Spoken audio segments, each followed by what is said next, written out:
Let me tell you a story, the moral of which is that customer experience is everything and ignore it at your peril. Non-technology founders of technology businesses often think about the tech that they build purely from the perspective of the product and forget that systems that support how the business sells and operates are important, perhaps even more important. Some months back, I bought fibre broadband from BT. It serves a delicious 900 megabits per second down and something like 120 megabits per second up. Like all modern sales processes, I did the whole thing online. I didn't speak to a single human until the engineer from Openreach came round to string a fibre to the house from the telegraph pole opposite. I did, however, make him a cup of tea, and all was good. But I remember the first day I had it installed, I went to log into the BT business portal to set up the direct debit, but guess what? Whichever tier 1 consulting chop shop they got to build this thing for however many £1,000,000 screwed up. And because the account was new, I couldn't log in. I was even so bold as to make an actual phone call to inquire as to why, to which I was told, just wait a few days. Meanwhile, the chair of the tier 1 consulting chop shop that built this thing is tooling around Monaco in their Ferrari. Which then, me being me, I completely forgot to ever go back and set up this direct debit. So from this point, the service is great and everyone loves it.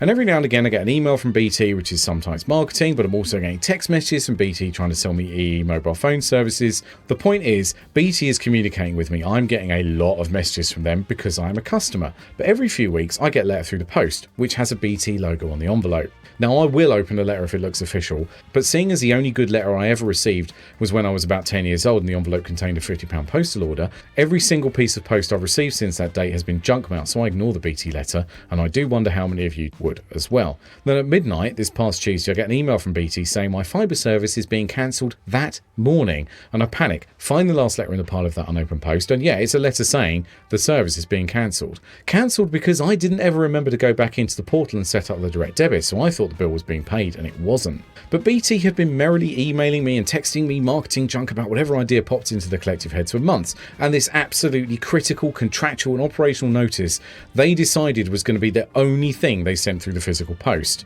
And they sent precisely 0 emails or texts about the fact the invoices were going unpaid or that the service was going to be cancelled. Look, I know what the lessons for me are in this, but the lessons for founders is that customer experience has to be an end-to-end, joined up, consistent journey. And what happened here was a classic customer experience fail.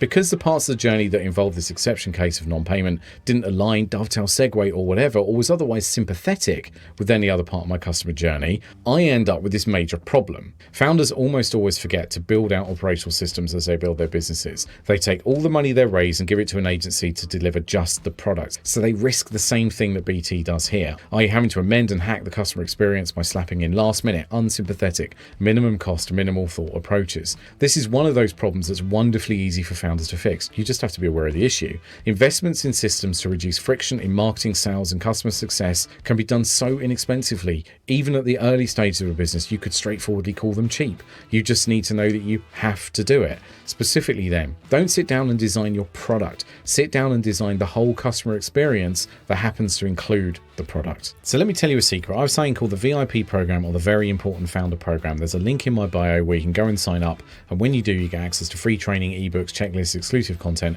all manner of resources that help you as a non-technology founder start and grow your technology business. Why don't you nip over to my bio, follow the link, sign up, and I'll see you there. Thanks for watching.